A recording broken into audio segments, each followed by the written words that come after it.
हम मेहनत करेंगे ऐसे कि जवाने वाले देखेंगे। कहते हैं हम मेहनत करेंगे ऐसे कि जवाने वाले देखेंगे, और जो पड़ोसी जलते हैं हमसे वो मेरे नंबर देखकर अपना छाती क्या करेंगे, पीटेंगे। चलिए मेरे प्यारे बच्चों, मैं रोहित कुमार आपके अपने यूट्यूब चैनल मदर क्लासेस में आप लोगों का स्वागत करता हूं। और जैसा कि आप लोगों को पता है, मैं कक्षा 10 का इकोनॉमिक्स पढ़ा रहा हूं। एक लेक्चर नंबर 4 है, और जो आज मैं पढ़ाने वाला हूं इसमें कोर बैंकिंग है, ब्रॉडलैंड आयोग का एक क्या है, कही गई बात है, उसके बाद एटीएम किसे कहते हैं, डेबिट कार्ड किसे कहते हैं, और फिर हम इसके बाद आएंगे कि क्रेडिट कार्ड किसे कहते हैं, कंप्यूटरकृत बैंकिंग प्रणाली किसे कहते हैं। मैं आज इतने ही मुद्दों पे बात करूंगा, तो मैं ज्यादा समय नहीं लेते हुए आप लोगों का मैं चलता हूं कोर बैंकिंग। क्या बैंकिंग? कोर बैंकिंग सिस्टम के बारे में पढ़ता हूं। बोला जाता है जब बैंक में एक व्यक्ति एक स्थान से दूसरे स्थान पर बिना विलंब किए बैंक के माध्यम से पैसा का लेन देन करता हो तो बैंक के इस सिस्टम को या इस प्रणाली को कोर बैंकिंग प्रणाली कहते हैं। जैसे कि ध्यान से समझिए, मान लिया जाए एक बैंक है, मान लिया जाए क्या है, एक बैंक है।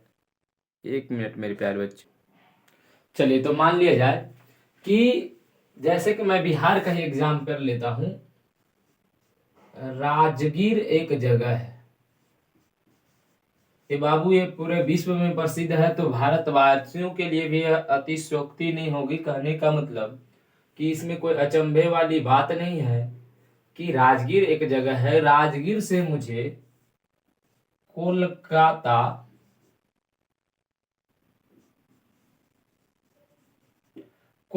पैसा भेजना है, तो इसमें ऐसा कोर बैंकिंग सिस्टम में ऐसा सिस्टम है कि हम चाहे तो तुरंत राजगीर से क्या कर दे, पैसा भेज देंगे। कहाँ? कलकत्ता। या कलकत्ता से हम तुरंत पैसा कहाँ भेज देंगे, राजगीर। तो बैंक में जो ये सिस्टम पाया जाता है, मतलब तुरंत पैसा भेजा जाता है, जिस प्रकार से अभी हम लोग फोन पे करते हैं। तो क्या है, अभी हम आपको यहाँ बोले कि भैया 500 रुपया क्या कीजिए रिचार्ज, भैया आपके चाहे दिल्ली में हो, मुंबई में हो, चाहे जहां कहीं भी हो, वो तुरंत जैसे ही रिचार्ज करते हैं तो आपके मोबाइल पर पैसा आ जाता है। तो है कि सर ऑनलाइन सिस्टम है, तो लेकिन बैंक में भी ऐसा ही एक सिस्टम है जो तुरंत बिना विलंब, बिना मतलब देरी का लोगों को क्या कर देती है, पैसे का लेन देन कर देती है। इसी प्रणाली को हम क्या कहते हैं, कोर बैंकिंग कहते हैं। अब आते हैं सतत विकास। सतत विकास किससे कहते हैं? सतत मतलब होता है लगातार, लगातार होने वाले विकास को सतत विकास कहते हैं। लेकिन इकोनॉमिक्स के माध्यम से हम जब इसे समझते हैं तो कहा जाता है एक ऐसा विकास जो जारी रह सके, मतलब हमेशा चलते रहे, हमेशा चलते रहे, या टिकाऊ बना रह सके। टिकाऊ मतलब, अच्छा हम लोग कहते हैं ना कि चाइना का फोन लेंगे चलेगा तो चांद तक, नहीं तो शान तक। लेकिन हम लोग कहते हैं कि नहीं सैमसंग लेंगे, आईफोन लेंगे। क्यों? इससे क्या होता है, सैमसंग और आईफोन से जो बात है बालक, सैमसंग और आईफोन क्या करती है, आपको अच्छा क्वालिटी देती है, जल्दी हैंग वगैरह नहीं करती है। लेकिन चाइना का फोन पता नहीं आज लाए आज हैंग कर जाएगा, या फिर नहीं तो 10 साल बाद भी हैंग ही नहीं करेगा। तो उस प्रकार से सिस्टम, तो वही बोलते हैं सतत विकास, जो क्या हो, एक ऐसा विकास जो जारी रह सके, हमेशा चलते रहे, टिकाऊ बना रहे, एकदम मतलब मजबूत हो, टिकाऊ, एकदम चल रहा है तो चलते रहे, रुकने का नाम न ले। न केवल वर्तमान पीढ़ी बल्कि भावी पीढ़ी के विकास को भी ध्यान में रखकर किया गया जो विकास होता है उसी को हम सतत विकास कहते हैं। न केवल जो वर्तमान में, मान लिया जाए हम लोगों की जो पीढ़ी है इसके लिए नहीं, जो आने वाली पीढ़ियां हैं उसके लिए भी वह काम करके चल जाएंगे, तो उसे हम क्या कहेंगे, सतत विकास कहेंगे। लगातार चलते रहे। जैसे एक एग्जाम्पल से आप समझिए, आज ट्रेन चल रही है, हम लोगों के समय भी चल रही है, और आने वाले जो समय में हमारे बाल बच्चे होंगे या आपके भाई बहन होंगे, छोटा मोटा जो बच्चे होंगे, उनके लिए भी तो ट्रेन चलता ही रहेगा हमेशा। आज क्या है, आज मान लिया जाए कलकत्ता से लेकर के मुंबई जाने में मान लिया जाए कि समय लगता हो 20 घंटा, लेकिन हो सकता हो बाबू समय ऐसा आए कि वो जाने में समय लगे 5 घंटा। तो सतत विकास तेजी तेजी सब चीज होना चाहिए। तो वही बोलता है कि सतत विकास न केवल भावी पीढ़ी बल्कि आने वाली जो पीढ़ी है उसको भी ध्यान में रखकर बनाया जाता है। उसके बाद आते हैं ब्रूडलैंड आयोग। ब्रूडलैंड महोदय एक व्यक्ति है, उन्हीं के नाम पर इस आयोग का नाम रखा गया है ब्रूडलैंड आयोग। बोला जाता है इस आयोग ने बताया कि विकास की वह प्रक्रिया जिसमें वर्तमान की आवश्यकता बिना भावी पीढ़ी की क्षमता योग्यताओं से समझौता किए बिना पूरी की जा सके उसे हम क्या कहते हैं? सतत विकास कहते हैं। बोला जाता है कि इस आयोग ने यह बताया, जैसे मान लिया जाए कोई सरकार, जैसे आप लोग सुने होंगे कि कोई भी सरकार हो चाहे किसी भी देश की सरकार हो, वह बोलती है कि हमारे नागरिक को हम क्या देंगे? जल फ्री देंगे, पानी बिजली फ्री देंगे। तो हम कहेंगे नहीं फलाने देश की सरकार जल और बिजली क्या दे रही है? फ्री। उसी प्रकार से वुडलैंड महोदय ने एक आयोग मतलब 4-5 लोगों के सदस्य बना करके यह बात को बताया कि विकास की वह प्रक्रिया जिसमें वर्तमान की आवश्यकताएं, वर्तमान मतलब जो चल रहा है उस समय की आवश्यकता, जो उसकी जरूरत हो आवश्यकता, बिना भावी पीढ़ी की क्षमता मतलब जो आने वाली पीढ़ी है उसकी क्षमता की योग्यताओं से समझौता किए बिना पूरी की जाए। मतलब ध्यान से सुनिए, आज हम लोग पानी पीते हैं, आज हम मान लिया जाए 50 लीटर पानी जो है, 50 लीटर पानी भारत सरकार द्वारा कह दिया जाए, इंडियन सरकार द्वारा कह दिया जाए कि प्रत्येक व्यक्ति को 50 लीटर क्या मिलेगी? पानी मिलेगी। लेकिन फिर भी हम लोग 200 लीटर 500 लीटर पानी का प्रयोग खुद अकेले कर लेते हैं। तो बताइए इससे हमारी भावी पीढ़ी आने में प्रभावित होगी कि नहीं? सुनिए कैसे। हमारी जरूरत 550 लीटर में पूरी हो जाएगी, लेकिन हम पूरी कर रहे हैं कितना में? 200 लीटर में, मतलब 150 लीटर अधिक। कहीं ना कहीं किसी दूसरे के जीवन का या आने वाले समय का हम 150 लीटर क्या कर ले रहे हैं? प्रयोग कर रहे हैं। तो वही इस आयोग ने कहा कि विकास वैसा हो जिससे आने वाली पीढ़ी को कोई हानि नहीं हो। समझौता मतलब होता है कि उसको ऐसा नहीं हो कि आपको 50 लीटर मिले तो अगर आप 15 लीटर में काम चलाना पड़े, उसको 15 लीटर में काम चलाना पड़े। तो वैसे विकास नहीं, विकास वैसा हो चाहे अभी हो चाहे आने वाला समय हो, उस सब में क्या हो? सभी को सब चीज बराबर मिले, उसे ही हम सतत आयोग कहे। यह किसने कहा था? ब्रूडलैंड महोदय ने, ब्रूडलैंड आयोग ने। अब आते हैं राष्ट्रीय विकास परिषद, नेशनल डेवलपमेंट काउंसिल, एनडीसी। बाबू आप लोग हिंदी में लिख लीजिएगा, नेशनल डेवलपमेंट काउंसिल, एनडीसी। राष्ट्रीय मतलब नेशनल, विकास मतलब डेवलपमेंट, परिषद मतलब होता है काउंसिल। इसका गठन जो है 6 अगस्त 1952 ईस्वी को हुआ था। 6 अगस्त 1952 ईस्वी को इस आयोग का गठन किया गया। और इस आयोग ने क्या किया बालक? ये जो आयोग है, इस आयोग ने गठन किया गया और इस आयोग ये आयोग जो है आर्थिक नियोजन हेतु राज्य सरकारों तथा योजना आयोग के बीच तालमेल तथा सहयोग का वातावरण बनाने के लिए किया गया था। कहने का मतलब ये जो राष्ट्रीय विकास परिषद की जो स्थापना हुई, राज्य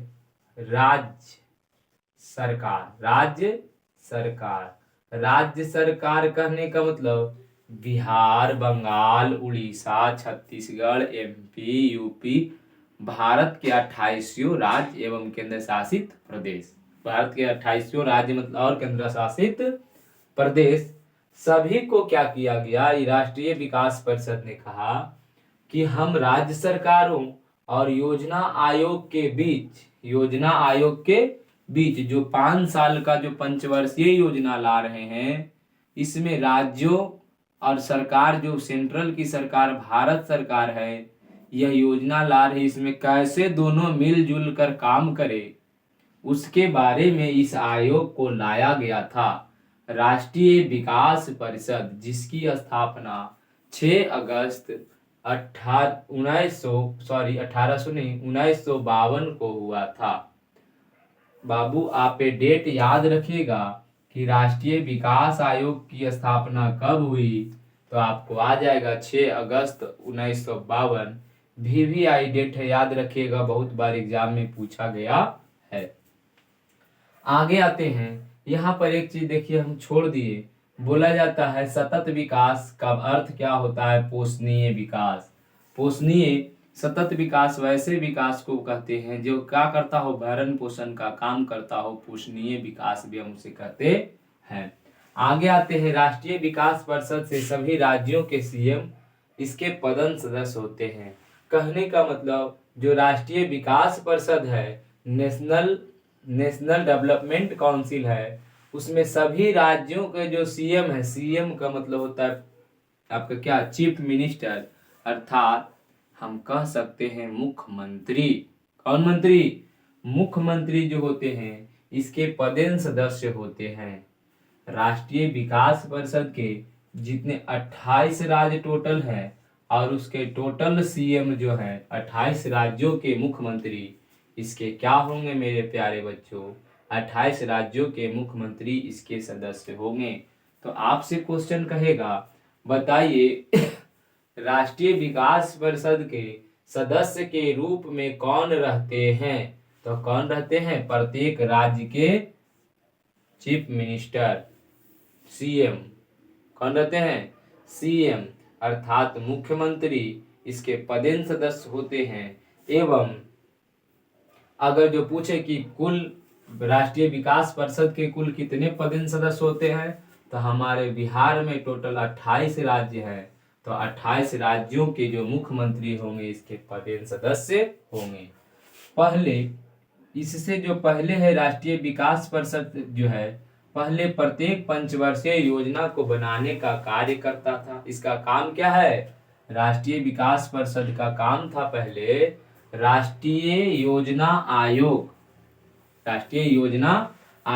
जो पंचवर्षीय योजना हम बताए हैं, जो पंचवर्षीय योजना आती थी 5 वर्षों पर, 1951 से 56 से फिर बताए हैं आपको 56 से 61, 61 से 66, फिर 2 साल का अवकाश, फिर 2 साल लगातार, फिर 2 साल का अवकाश, फिर 2 साल 3 साल अवकाश। इस प्रकार से हम योजना बताए हैं। तो योजना को बनाने का क्या करती है, काम करती थी। कौन, राष्ट्रीय विकास परिषद बोलता है बनाने का काम करती थी योजना, और अंत में यह राष्ट्रीय विकास परिषद द्वारा अनुमोदित होती थी। अनुमोदित मतलब होता है बउआ अप्रूव्ड, अनुमोदित मतलब अप्रूव्ड मतलब कि हाँ आप ये चीज कीजिए। जैसे आप लाए हमारे पास एक किताब कि सर एक किताब अच्छा है, देखिए तो 10वां में काम करेगा। हम देख के आए रे बुड़बक, तुम लेके आया है पुराना प्रकाशन, जो पढ़ता था 2001 में, 2000 और 2000 ईस्वी से या 1990, इतना पुराना काम करेगा, उतना नहीं काम करेगा जितना काम करना चाहिए। तो वही बात है कि विकास परिषद जो अनुमोदित अप्रूव्ड कर होती है, ये क्या काम करती है बाबू,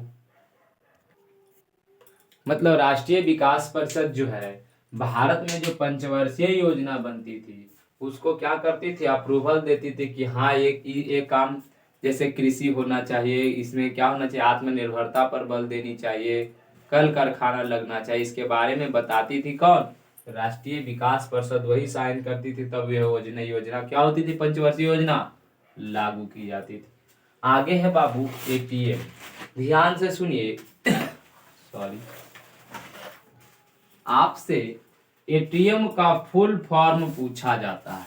ATM का फुल फॉर्म ऑब्जेक्टिव में कहेगा निम्नलिखित में से कौन सा ATM का प्रारूप है, या निम्नलिखित में से कौन सा ATM का विस्तृत रूप है, या निम्नलिखित में से ATM का फुल फॉर्म क्या होता है। विस्तृत रूप मतलब वो फुल फॉर्म पूछ रहा है। तो देखिए क्या है, automatic teller machine, automatic teller machine.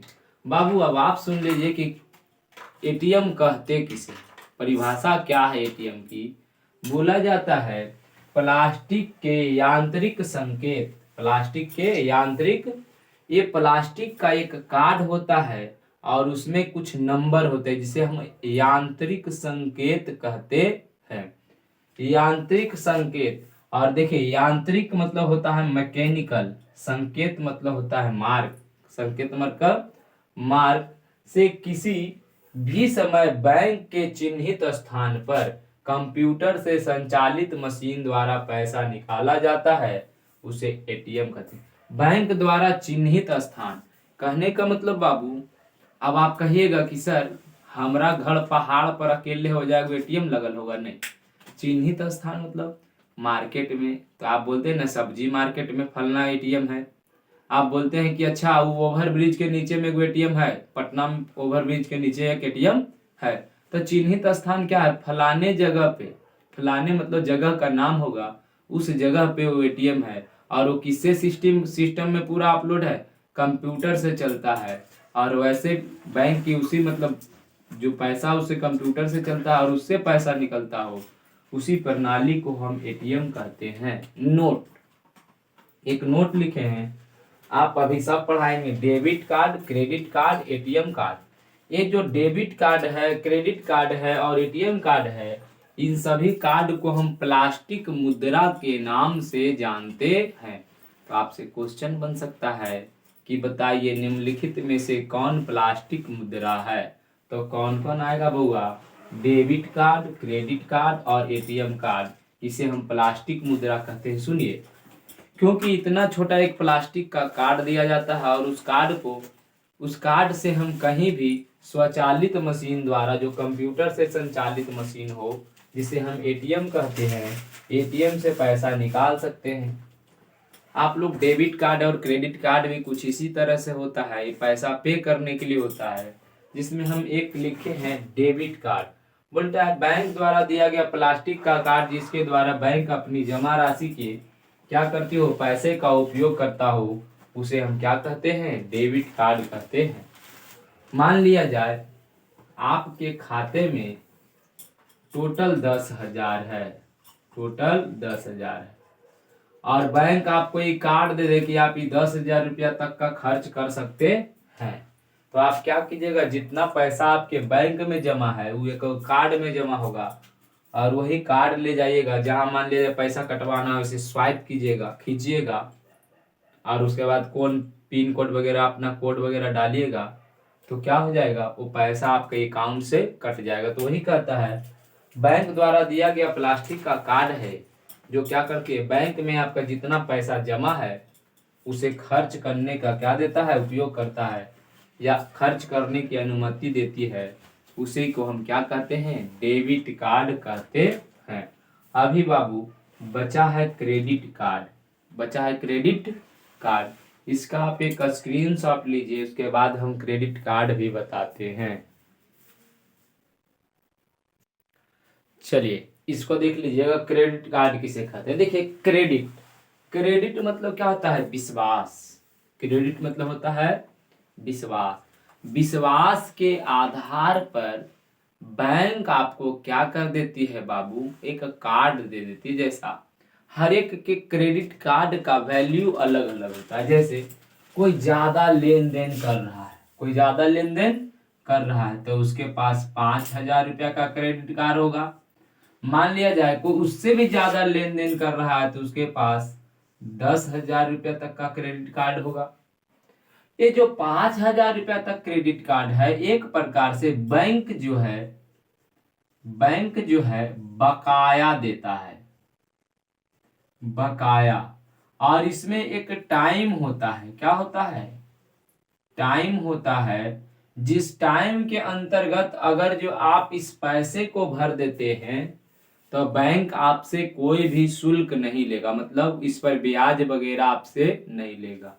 लेकिन जैसा ही आप जो टाइम है कि 1 महीना में या 6 दिन में या 10 दिन में, हफ्ता दिन में भरना है, वो अगर जो क्रॉस कर जाता है तो बैंक आपसे कुछ क्या लेती है, चार्ज लेती है, पैसा।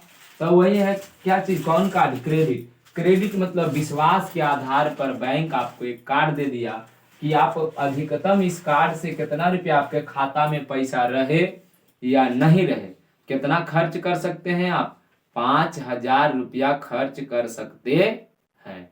उसी प्रकार से जिसके क्रेडिट कार्ड का वैल्यू 10,000 होगा तो वो 10,000 रुपया खर्च कर सकता है। तो वही बोलता है बैंक द्वारा जारी किया गया प्लास्टिक का एक कार्ड है जिसके धारक पर उसके धारण द्वारा, धारक जिसके आधार पर उसके धारक द्वारा पैसा अथवा वस्तु प्राप्त कर सकता है। मतलब चाहे तो हम क्रेडिट कार्ड से दे करके पैसा ले सकते हैं या फिर किसी वस्तु का क्रेडिट कार्ड द्वारा हम पैसा को जमा कर सकते हैं। आगे आता है कंप्यूटरीकृत बैंकिंग प्रणाली। देखिए हम लोग एटीएम ले जाते हैं, क्रेडिट कार्ड ले जाते हैं, डेबिट कार्ड ले जाते हैं, डायरेक्ट दिए और वहां से क्या हुआ, पैसा मिल गया हमको या फिर कोई वस्तु मिल गया, सामान। तो ऐसे प्रणाली को हम क्या कहते हैं, कंप्यूटरीकृत बैंकिंग प्रणाली कहते हैं। यही लिखा हुआ है। आज हम जो प्लास्टिक के टुकड़े से अपनी वस्तु की कीमत क्या करते हैं, का भुगतान किया जाता है, मतलब भुगतान मतलब दिया जाना, भुगतान मतलब दिया जाता है। बैंक की इसी प्रणाली को हम कंप्यूटरीकृत मतलब कंप्यूटर से लैस, कंप्यूटर से चलने वाला बैंकिंग सिस्टम कहते हैं, बैंकिंग प्रणाली कहते हैं। दो यहाँ पे नोट है बाबू, ये शॉर्ट में लिखा हुआ है वस्तु से वस्तुओं एवं सेवाओं का विनिमय। मतलब वस्तु है, ध्यान से देखिए क्या है, वस्तु है, बोलता है वस्तु से वस्तुओं का एवं वस्तुओं एवं सेवाओं का विनिमय। विनिमय मतलब होता है आदान प्रदान, विनिमय मतलब होता है आदान प्रदान। क्या होता है,